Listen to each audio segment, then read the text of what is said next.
Good afternoon. The Secretary General makes some opening remarks, and then we'll have time for just one or two questions.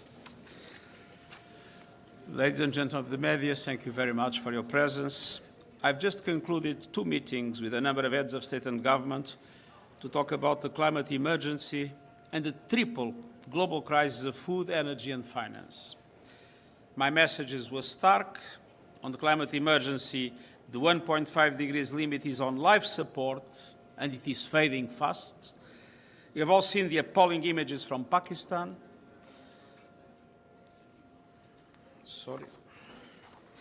And this is happening at just 1.2 degrees of global warming.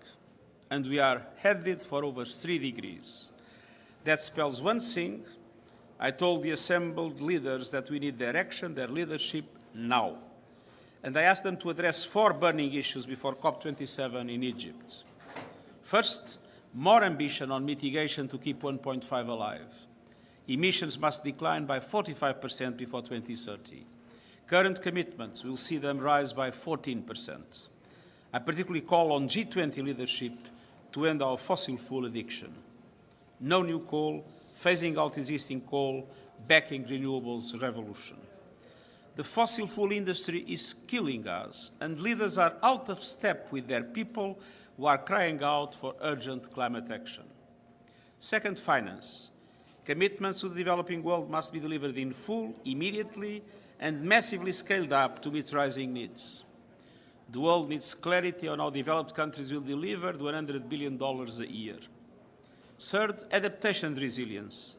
I emphasize the need to double adaptation support to $40 billion a year by 2025. Climate destruction is happening now. People are suffering now, which brings me to my 4th point, loss and damage. It's high time for a serious discussion and meaningful action on this issue. I hope COP27 in Egypt will take it up as a matter of climate justice, international solidarity, and building trust. Moving to the triple crisis of food, energy, and finance. The COVID-19 pandemic and the war in Ukraine have created a once-in-a-generation global cost of living crisis. In just 3 months this year, 70 million people were pushed into poverty.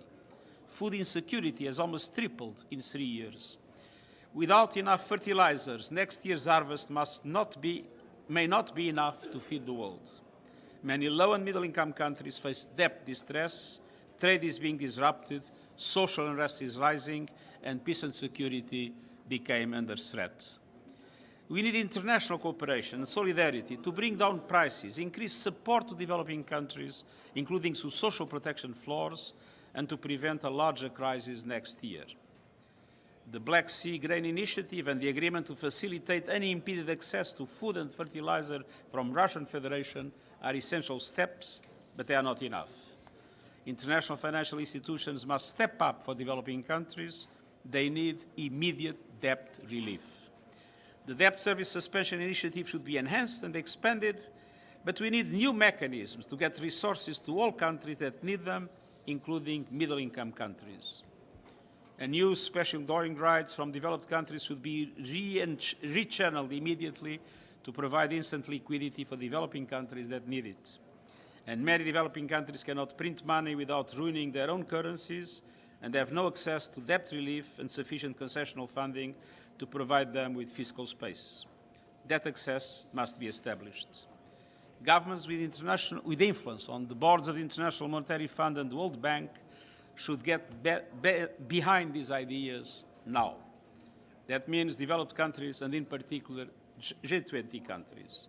We need them to take important decisions in Bali because the world needs leadership now.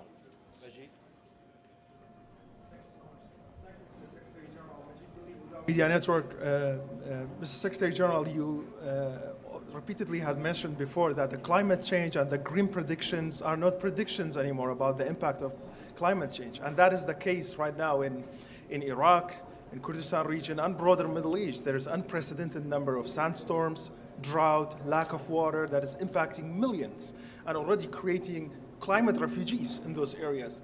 What is the international community and the United Nations is doing to help those who are already impacted by the climate change? Thank you so much. Well, first of all,